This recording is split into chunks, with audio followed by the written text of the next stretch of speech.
So welcome to South Jackson Elementary School. I'm here with Lisa Wilbanks and Sean Healy, and we're with Mr. Healy's fourth grade class. So why don't you guys tell us what's happening?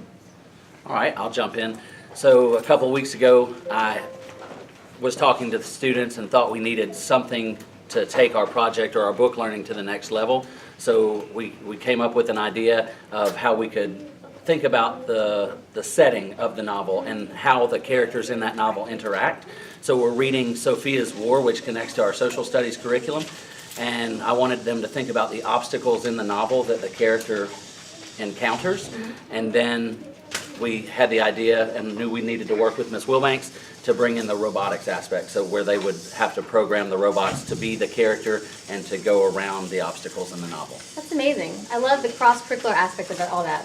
So how did you run with this idea? So the students then started coming up here, and we just got big pieces of butcher paper, and they used some other paper to outline the streets of New York. And then they've been using our Robo kits and the Rogic program, and they started programming based on where they wanted their obstacles to be in the city. And so they've just been it's a lot of trial and error of the program for sure. And so they've been trying to get it down the streets from point A to point B. So most of them are starting at Sophia's house, and then they go. They're going to different places in the book, so they can tell you about that. Wonderful. What are some of the obstacles? Well, I'd kind of like to leave that to the students and see if they can tell that. you. That'd be great. All right. All right, so why don't you tell us your name?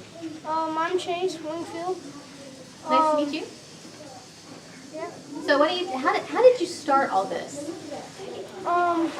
We started with just a plain piece of butcher paper, and Miss Wilbanks cut out the brown sheets, and we had to place them as the roads.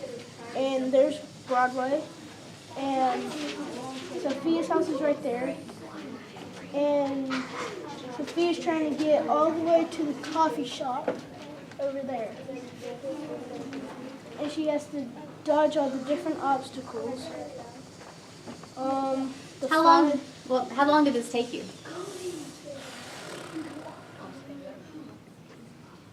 About a month, maybe. This has been a lot of fun, hasn't it? Yeah. You've learned a lot? Mhm. Perfect for that. Sure. Why don't you go ahead and show us how it runs? Or what you have so far.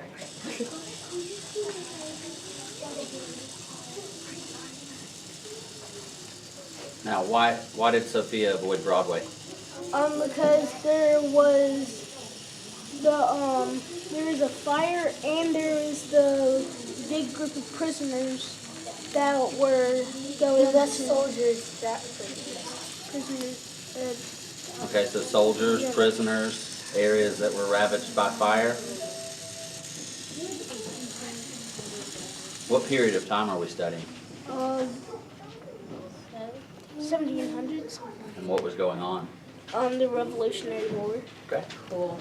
So I just want to point out what a remarkable experience this is. I've never actually read this book, but in just looking at the map and talking to the kids in just a short while, I can understand the historical context and the story that's already being told.